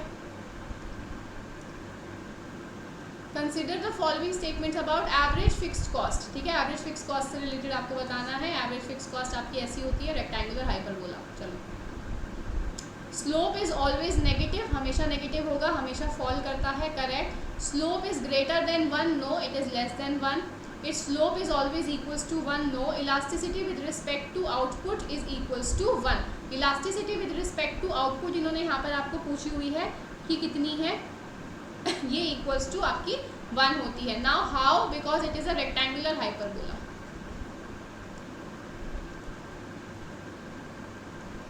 ठीक है। ये रेक्टेंगुलर हाइपरबोला है, इसीलिए elasticity with respect to output आपकी इक्वल्स टू 1 हो जाती है। चलो, तो थर्ड आपका ठीक हो जाएगा, first and fourth are right. आगे, consider the following statements about law of variable proportion, ठीक है। लॉ ऑफ वेरिएबल प्रपोर्शन के बारे में अब आपको बताना है कि इनमें से कौन सी स्टेटमेंट्स आपकी ठीक है। चलो, so input ratio remains unchanged, no. Input ratio तो आपका चेंज होता है क्योंकि आप फिक्स्ड फैक्टर को कांस्टेंट रखते हो और वेरिएबल फैक्टर को चेंज करते रहते हो। तो रेशियो कैसे आपका सही बैठेगा? अगर सोचो आपका फिक्स्ड फैक्टर कैपिटल है, वेरिएबल फैक्टर लेबर है, कैपिटल कांस्टेंट है और लेबर जो है आपकी कॉन्टीन्यूसली इंक्रीज करे जा रही है। तो फॉर एग्जांपल अगर ये पहले 100 था और ये 1 था, तो पहले 100, फिर 100 और 2 50, फिर 100 और 3 33.33, तो ये आपका डिक्रीज करता चला जाएगा, चेंज होता रहेगा। तो अनचेंज तो नहीं हो सकता, गलत हो गया। Ultimately the marginal average product of becomes negative, no. Marginal तो नेगेटिव हो जाता है, एवरेज आपका कभी भी नेगेटिव नहीं होता है, एवरेज आपका हमेशा पॉजिटिव रहता है, ठीक है। अगर आप देखोगे यहाँ पर ऐसा बनती है आपकी figure, this is your average product, this is your marginal product. Average product हमेशा आपका पॉजिटिव रहता है, मार्जिनल प्रोडक्ट आपका पॉजिटिव भी होता है, देन नेगेटिव हो जाता है, और सॉरी पॉजिटिव रहता है, देन 0 हो जाता है, फिर नेगेटिव भी हो जाता है, ठीक है। This is also wrong. Effect of technological change is visible on output, no. Technology तो हमारी कांस्टेंट होती है, ठीक है। तो कोई भी स्टेटमेंट इसमें से सही नहीं है आपकी, तीनों गलत है, first is the right answer. आगे बढ़ते हैं। In an oligopolistic market there is price rigidity, आपकी जो प्राइस होता है वो रिजिड होता है, स्टिकी होता है, चेंज नहीं होता है आपका, ठीक है। तो बिल्कुल ठीक है, ये मैंने आपको बताया था स्वीजी के मॉडल में कि आपके जो प्राइस और आउटपुट होते हैं वो रिजिड होते हैं, चेंज नहीं होते हैं। Rival firms match price decrease but not the price increase, बिल्कुल ठीक है, और इसी की वजह से ऐसा होता है। क्या मतलब है, जब भी आप मार्केट के अंदर प्राइस इंक्रीज करोगे ना अपना, तो कोई भी फर्म प्राइस इंक्रीज नहीं करेगी, वो अपना प्राइस कांस्टेंट रखेंगे। क्यों कांस्टेंट रखेंगे? क्योंकि अगर आपने अपना प्राइस इंक्रीज किया तो आपके कस्टमर्स अब इनके पास आ जाएंगे, ठीक है। लेकिन अगर आप प्राइस डिक्रीज करोगे तो वो अपना प्राइस डिक्रीज कर देंगे फटाफट से। अब क्यों अपना वो प्राइस डिक्रीज करेंगे?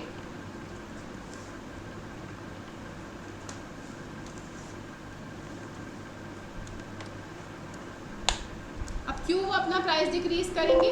क्योंकि ऑब्वियसली दे वांट कि आप अगर अपना प्राइस कम कर रहे हो तो इनके कस्टमर्स आपके पास ना चले जाएं। ये अपने कस्टमर्स को रिटेन करने के लिए अपना प्राइस फॉल करेंगे। तो दोनों स्टेटमेंट ठीक है और ये इसका करेक्ट रीज़न है। So this must be fourth option. Now this is a good question जो मुझे लगता है पेपर के अंदर पूछा जाना चाहिए, पर पूछा नहीं गया है काफ़ी टाइम से, 2018 के बाद नहीं पूछा है। इंडेक्स नंबर का ये क्वेश्चन है। तो आपको दिया हुआ है अ सीरीज़ ऑफ इंडेक्स नंबर 2014 का, 15 का, 16 का, जब 2014 आपका बेस ईयर है। ठीक है, 2014 को हमने बेस ईयर माना है, तो 2015, 2016 और इसका आपको इंडेक्स नंबर दिया हुआ है। बेस ईयर अगर अब आपका 2014 से 2015 हो जाता है, ठीक है, तो आपको निकालना है 2016 का नया बेस ईयर। ठीक है, क्या निकालना है आपको? 2016 का नया बेस ईयर। तो आपका फॉर्मूला होता है बेस शिफ्टिंग का, लिख लो इसको, formula for base shifting this is index number with new base, index number with new base is equals to index number with old base divided by index number of new base into 100। ठीक है, अब आपको निकालना है index number with new base for 2016। ठीक है, तो इसकी वैल्यू आप यहाँ पर देख कैसे निकालेंगे?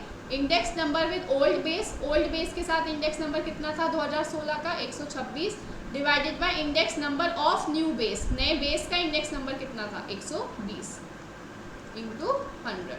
ठीक है, अब इसकी वैल्यू जब आप सॉल्व करेंगे this will come out to be 105। Third option is the right option. Okay, चलो आगे बढ़ते हैं।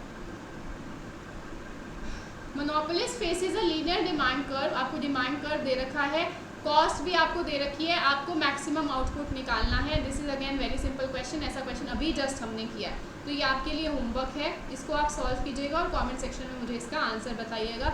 मैं आपको इसका आंसर बता देती हूँ फटाफट से, वैसे या मैं रहने देती हूँ इसका आंसर आपको नहीं बताती, आप मुझे कमेंट सेक्शन में ही बताइएगा। चलिए, ये मैं बता दूँगी तो फ़ायदा क्या है, कोई कमेंट सेक्शन में बताएगा नहीं।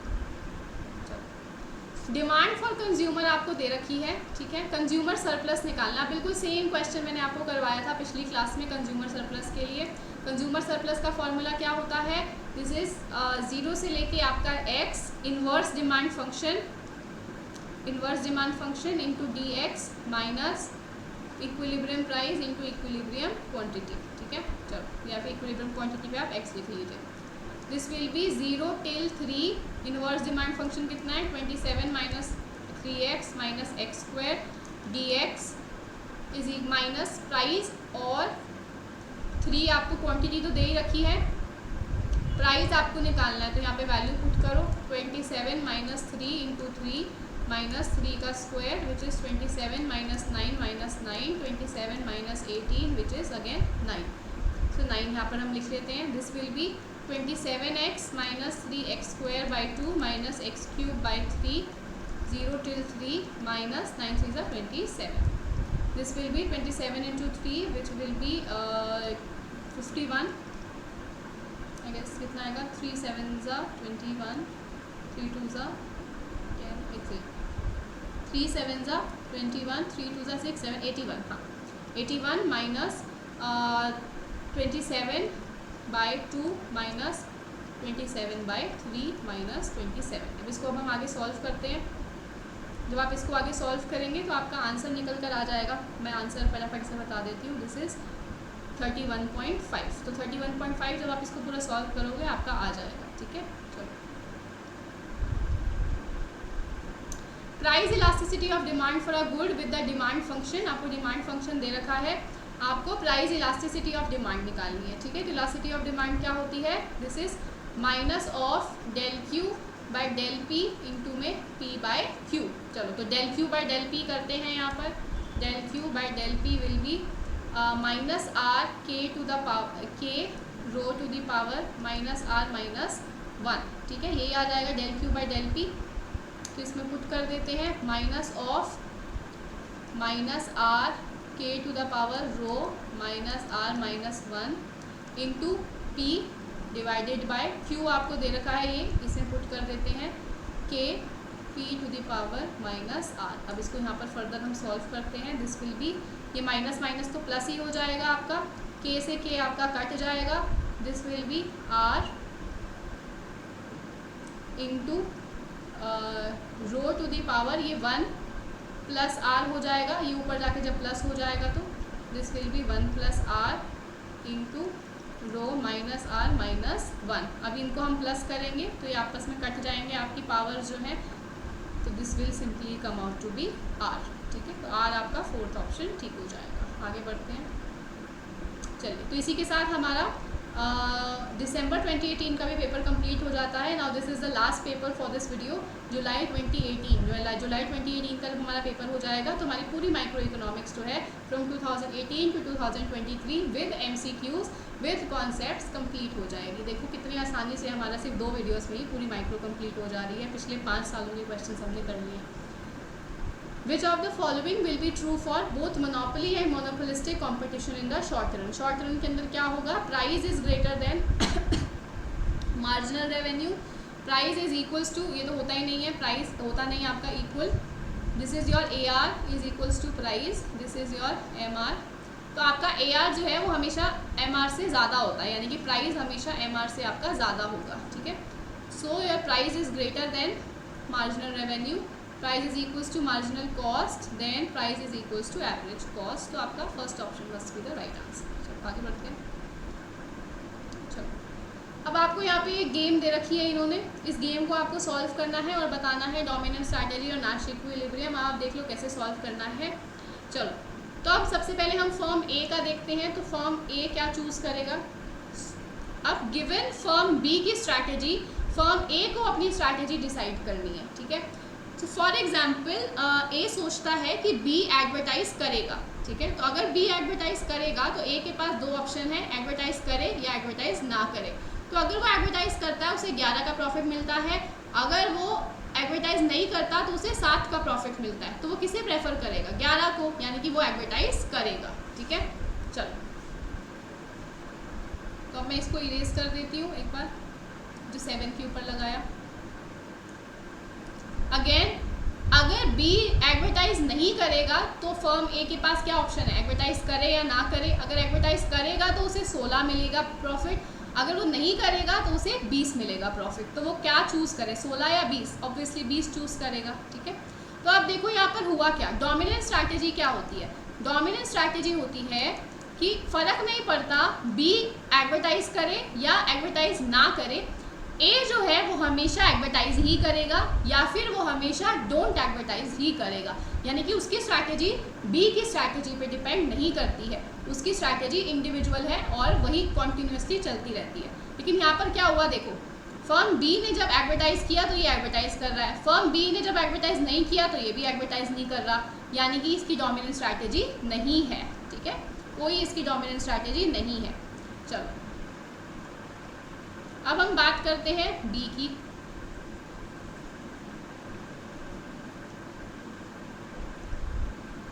तो बी के पास क्या है? अगर ए एडवर्टाइज करता है तो बी के पास ऑप्शन है वो एडवर्टाइज करे या ना करे। एडवर्टाइज करेगा तो उसे 6 का प्रॉफिट, नहीं करेगा तो 0 का प्रॉफिट। तो क्या चूज़ करे? वो 6 चूज़ करेगा ऑब्वियसली। ऐसे ही अगर फर्म ए एडवर्टाइज नहीं करता तो इसके पास क्या ऑप्शन है? एडवर्टाइज करे या ना करे। करेगा तो 9 का प्रॉफिट, नहीं करेगा तो 2 का प्रॉफिट। तो क्या चूज़ करेगा? वो 9 का प्रॉफिट। तो अब यहाँ पर क्या है देखो, फर्म बी की डोमिनेंट स्ट्रैटेजी है, और क्या स्ट्रैटेजी है कि वो हमेशा एडवर्टाइज कर रहा है।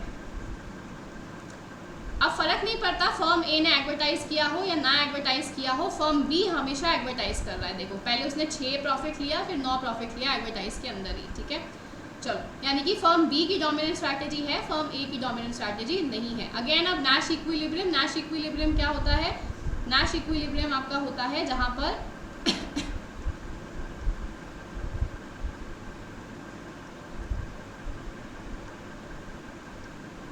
नैश इक्विलिब्रियम होता है जहाँ पे आपके ये दोनों टिक लग रखे होते हैं। ठीक है, जहाँ पे आपके ये दोनों टिक होंगे वो नैश इक्विलिब्रियम है। यानी कि इस गेम का नैश इक्विलिब्रियम क्या है? Advertise and advertise.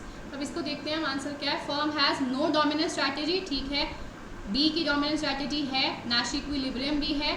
Neither firm A और बी हैज़ डोमिनेंट, गलत, बी की तो है dominant strategy. So answer must be A, B and C. चलो आगे बढ़ते हैं। In context of oligopoly, oligopoly के अंदर कूर्नो और स्टैकलबर्ग दोनों का ही नैश इक्विलिब्रियम होता है, जो उनका इक्विलिब्रियम आता है फाइनल, दोनों ही नैश इक्विलिब्रियम होते हैं। तो third is the right answer, ठीक है। तो इसका आपको ध्यान रखना है, थ्योरी क्वेश्चन है। Marginal cost is equals to average cost, ठीक है। आपकी मार्जिनल कॉस्ट और एवरेज कॉस्ट बराबर है, so this is your average cost, this is your marginal cost. बराबर कहाँ पर है ये, यहाँ पर, जहाँ पे AC आपका मिनिमम होता है। तो स्लोप ऑफ एवरेज कॉस्ट क्या है यहाँ पे, आपकी average cost is minimum and it is constant. तो स्लोप क्या है आपका, 0 है, कांस्टेंट है, 0 हो चुका है। चलो, so third is the right answer. For the production function, अब आपको यहाँ दिया है, आपको बताना है इनमें से कौन सा सही है कौन सा गलत है। डिग्री ऑफ होमोजेनिटी आपको बोल रहे हैं ये 1 है। डिग्री ऑफ होमोजेनिटी कैसे निकलती है, आपको यहाँ पे लैम्डा डालना है, यहाँ पे भी लैम्डा डालना है, फिर इसको कॉमन लगाना है, ठीक है। L की जगह पे आपको लैम्डा L डालना है, K की जगह पे आपको लैम्डा K डालना है। पुट करो कितना आएगा, A into lambda K to the power alpha, lambda L to the power beta. So A into lambda to the power alpha plus beta into L और K, ठीक है। तो लैम्डा के ऊपर क्या लिखा है, अल्फा प्लस बीटा, यानी कि होमोजेनिटी की डिग्री क्या है, अल्फा प्लस बीटा है होमोजेनिटी की डिग्री, ना कि 1, ठीक है। आपको अल्फा और बीटा की तो वैल्यू ही नहीं पता, तो आपने कैसे कह दिया 1, तो ये तो गलत है।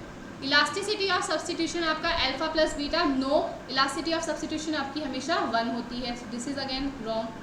Output elasticity with respect to capital, capital के रिस्पेक्ट में आउटपुट इलास्टिसिटी क्या होती है, उसका पावर, तो ये बिल्कुल ठीक दिया हुआ है, अल्फा ही है, so this is the right answer.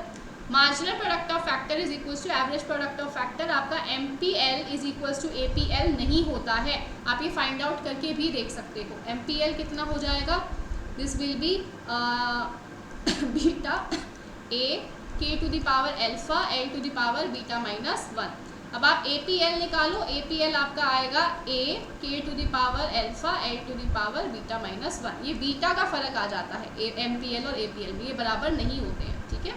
चलो, एंड वी ऑल नो आपका APL will always be more than MPL। चलो, सो आपका ये भी गलत है, आंसर आपका थर्ड हो जाएगा सिंपली।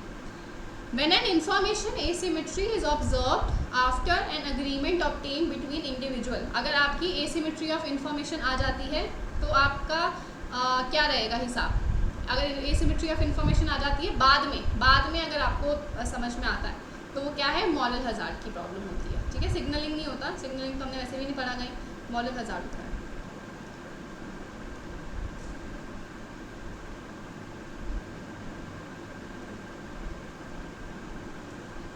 चलो, in the given diagram after the price change हुआ है, पहले आपकी इनिशियल प्राइस लाइन ये थी, अब आपका प्राइस लाइन चेंज होगी, ये चली गई, PQ1 हो गई, PQ डैश।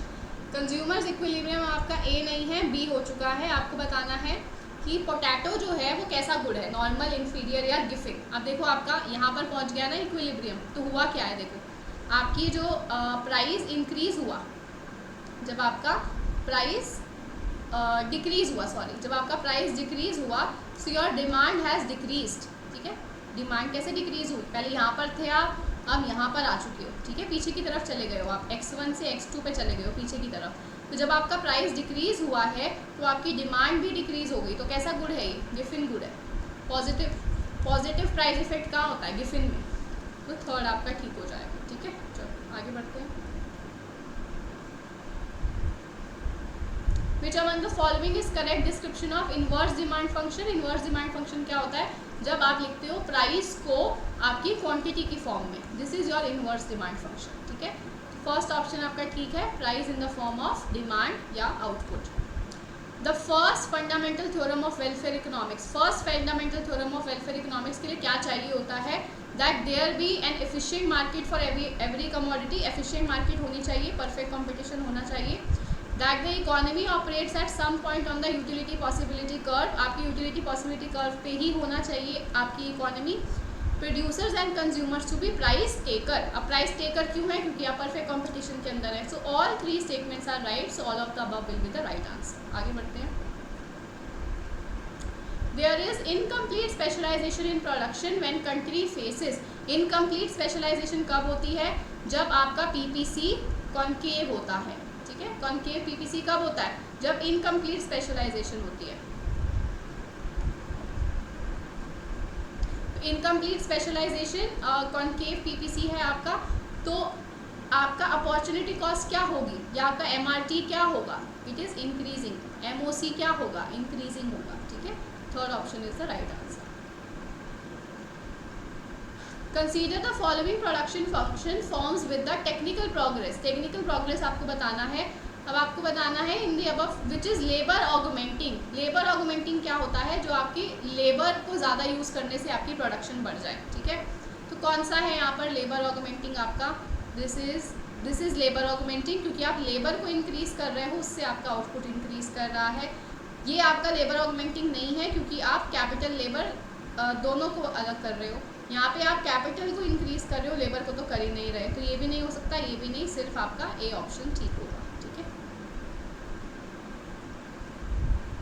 चलो, the production possibility frontier can be a straight line. बिल्कुल आपका पीपीसी या पीपीएफ स्ट्रेट लाइन हो सकता है when your MRT is constant. जब आपका MRT marginal rate of technical substitution और your marginal opportunity cost is constant, it is a straight line.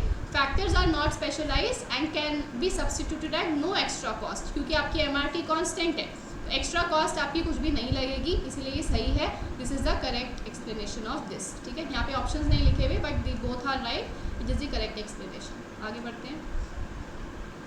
Demand function आपको दिया है, कंज्यूमर सरप्लस अब आपको निकालना है। अगेन वेरी सिंपल क्वेश्चन, इसको आप खुद से अटेम्प्ट कीजिएगा, नीचे मुझे आंसर बताइएगा, ठीक है। अभी मैंने किया ही है, सेम क्वेश्चन आपके लिए अटेम्प्ट किया, बस इसमें थोड़ा सा फ़र्क है, ये ध्यान रखना कि अब आपको यहाँ पे डिमांड फंक्शन दिया है, आपको फॉर्मूला में इन्वर्स डिमांड फंक्शन चाहिए होता है, ठीक है। इन्वर्स डिमांड फंक्शन यानी कि प्राइस को आपको आउटपुट की फॉर्म में लिखना है, यहाँ पे आपको डिमांड को प्राइस की फॉर्म में लिखा है, तो पहले आप प्राइस को निकालिएगा डिमांड की फॉर्म में, फिर पुट कीजिएगा।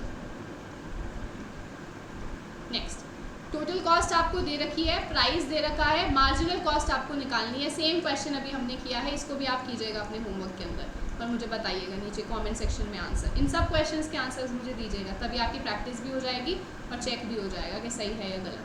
चलो, in the adjacent diagram, government should fix the price at which of the following points to make monopoly result in a socially optimal outcome।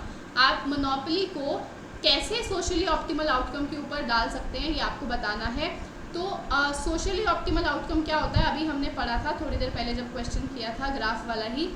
Socially optimal outcome होता है where your price is equals to marginal cost होता है। तो marginal cost और price कहाँ पर बराबर है? आपके इस पॉइंट पे बराबर है। So this is the point C. अब यहाँ पे ये गलत दे रखा है, इस पॉइंट के पास दे रखा है, बट इन्होंने इस पॉइंट को दिखाने की कोशिश करी थी। तो this is the point C, answer आपका थर्ड हो जाएगा।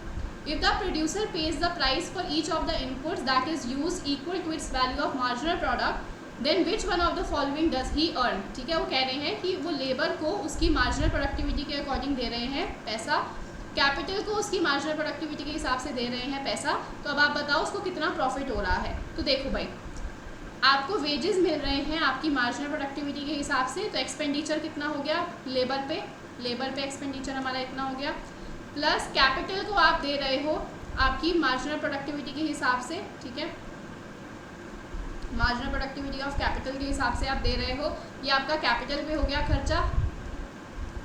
ये पूरा आपके किसके बराबर है? आपके आउटपुट के बराबर है। This is also your product exhaustion theorem,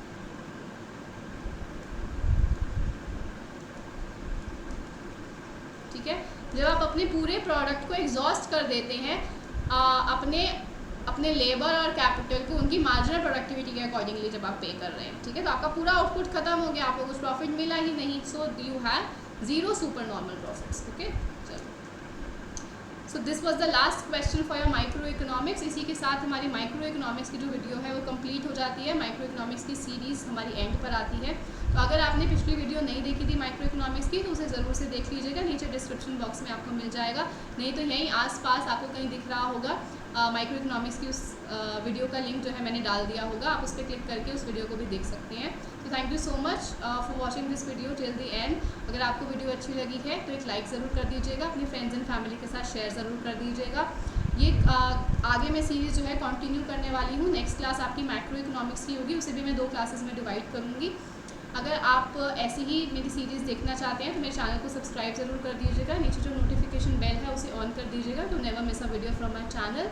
आप मेरे टेलीग्राम चैनल को ज्वाइन कर लीजिए, वहाँ पर आपको इसकी PDF भी मिल जाएगी। आप मुझे इंस्टाग्राम पर भी फॉलो कर सकते हैं, दोनों टेलीग्राम और इंस्टाग्राम का नाम है माइंड योर इकोनॉमिक्स। इंस्टाग्राम में एक एक्स्ट्रा S है, ठीक है, यहाँ पर एक थोड़ी सी मिस्टेक है, this is an extra S mind your economics. Then अगर आप मुझसे किसी बिजनेस इंक्वायरी से रिलेटेड बात करना चाहते हैं तो आप मुझे ईमेल भी कर सकते हैं on the given email address on your screen. Thank you so much everyone. अब हम नेक्स्ट वीडियो में मिलेंगे, तब तक के लिए stay healthy, wealthy and nerdy and not forget to mind your economics. Thank you so much.